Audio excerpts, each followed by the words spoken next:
Rajesh law centre में आप लोगों का स्वागत है। आज हम लोग संपत्ति अंतरण अधिनियम 1882 की धारा 3 पर चर्चा करेंगे। धारा 3 में एक परिभाषा खंड है लिखत, इंस्ट्रूमेंट, उस पर हम लोग चर्चा करेंगे। इंस्ट्रूमेंट का मतलब क्या होता है, ये प्रारंभिक परीक्षा में पूछा जाता है।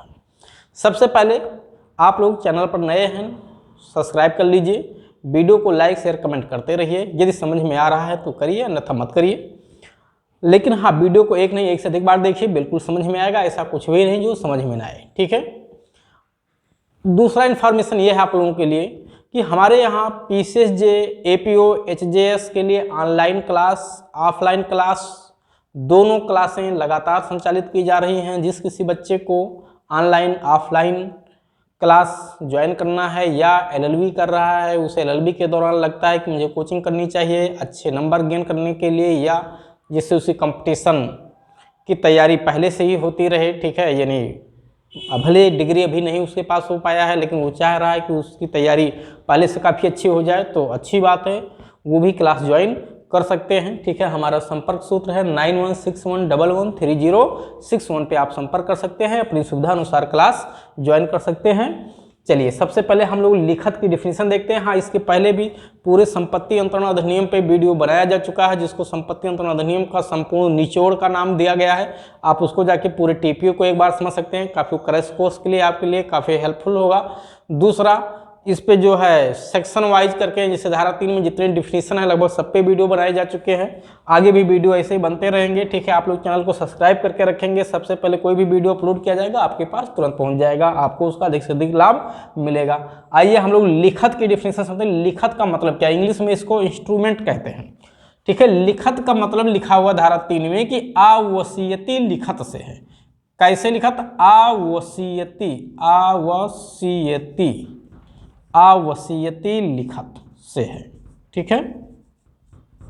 लिखत का मतलब क्या है? आवसीयती लिखत, आवसीयती लिखत, ठीक है। यानी लिखत का यहाँ मतलब क्या है? आवसीयती लिखत। इसका क्या मतलब? देखिए, एक लिखत होता है वसीयती लिखत, एक होता है आवसीयती। मतलब है कि वसीयत यानी विल से है, ठीक है, वसीयत, ठीक है।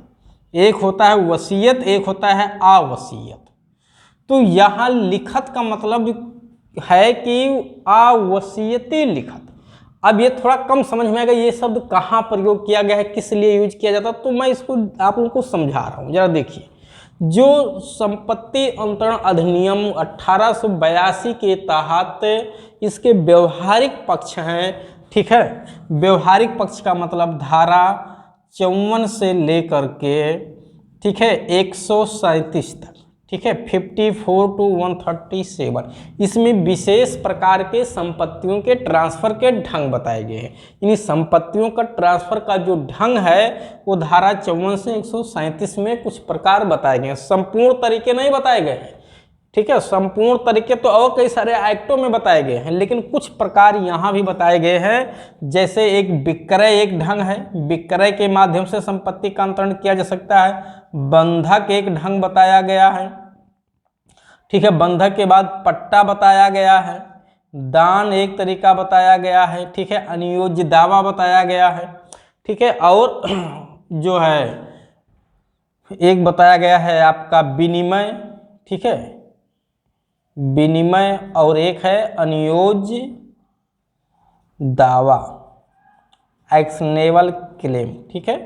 तो ये है आपका sale, mortgage, lease, gift, exchange और है एक्शनेबल क्लेम। ये 6 तरीके से जो है संपत्ति के ट्रांसफर का तरीका इस TPA में बताया गया है। केवल 6 तरीके मात्र बताए गए हैं संपत्ति के अंतरण के, संपूर्ण तरीका नहीं बताया गया। इसीलिए मैंने शुरू में जो संपूर्ण निचोड़ का वीडियो बनाया TPA पे, उसमें सब मैंने क्लियर समझाया है आप लोगों को।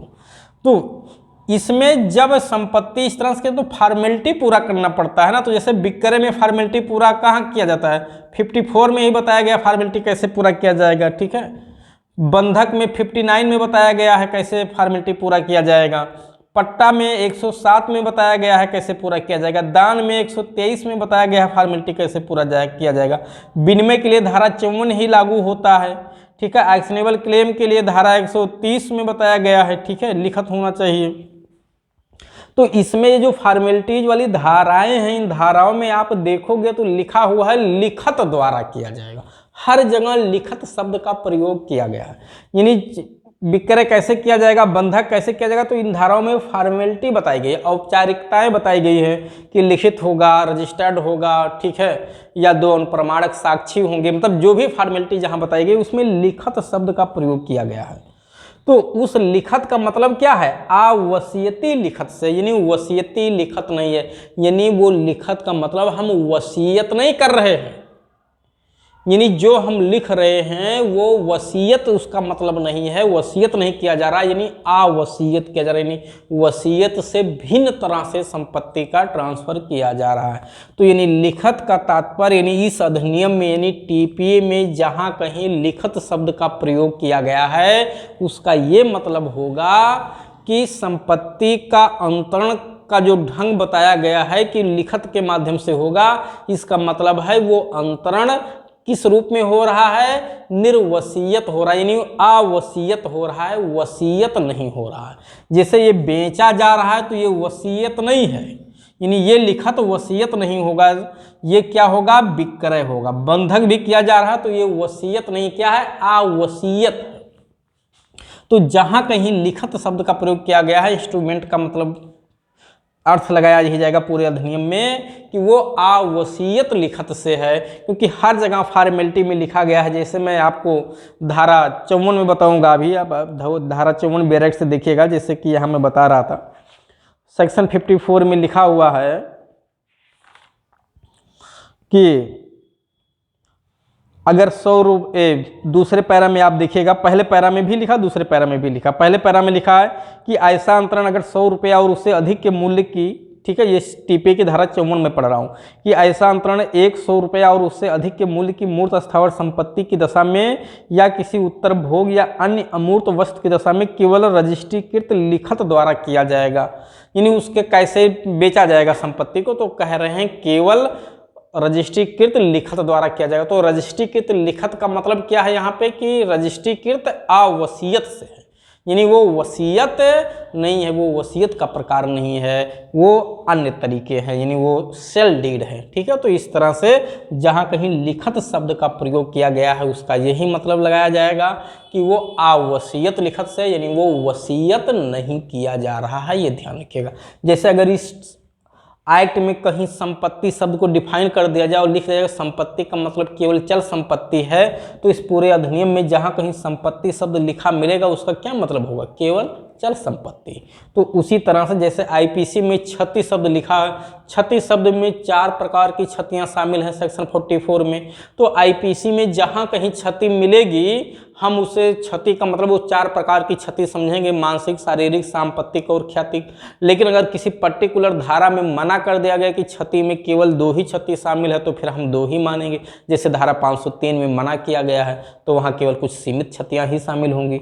आईपीसी में अवैध शब्द डिफाइन किया गया है इन लीगल सेक्शन 43 में। तो पूरे अधिनियम में जहां कहीं अवैध शब्द मिलेगा उसका क्या मतलब है, जो सेक्शन 43 में अवैध शब्द बताया गया है वही मतलब होगा। उसी तरह से यहाँ भी लिखत शब्द का मतलब यही है पूरे अधिनियम में कि वो लिखत आवसीयत लिखत से, क्योंकि लिखत वसीयत के लिए भी हो सकता है, आवसीयत के लिए भी हो सकता है, लेकिन इस अधिनियम में जितना भी लिखत शब्द मिलेगा उसका मतलब हम केवल आवसीयत लिखत से लगाएंगे। दूसरे अधिनियम में लिखत का मतलब अगर मना ना किया गया हो तो हम वसीयत से भी लगा सकते हैं, लेकिन इस अधिनियम में लिखत का मतलब हम केवल और केवल आवसीयत लिखत से लगाएंगे, वसीयत लिखत से नहीं लगाएंगे।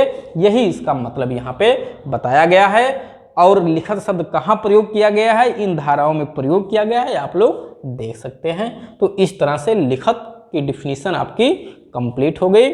और इसके आगे भी वीडियो आप लोगों को ऐसे ही मिलते रहेंगे। आप लोग चैनल को सब्सक्राइब करके रखिए, अपने दोस्तों को, जान पहचान हित मित्रों को भी बताइए, ठीक है। सभी बच्चों को अधिक से अधिक इसका लाभ मिले। हमारी ऑनलाइन ऑफलाइन दोनों क्लासें लगातार संचालित की जा रही हैं, ठीक है। जिस किसी बच्चे को कोई भी क्लास ज्वाइन करना है वो अपनी सुविधा अनुसार क्लास ज्वाइन कर सकता है। हाँ, वैकेंसी आने पर क्रैश कोर्स भी शुरू किया जाएगा, तो जिस किसी बच्चे को क्रैश कोर्स ज्वाइन करना होगा वो अपना संपर्क करता रहे, टाइम आने पर अपना क्रैश कोर्स भी ज्वाइन कर सकता है।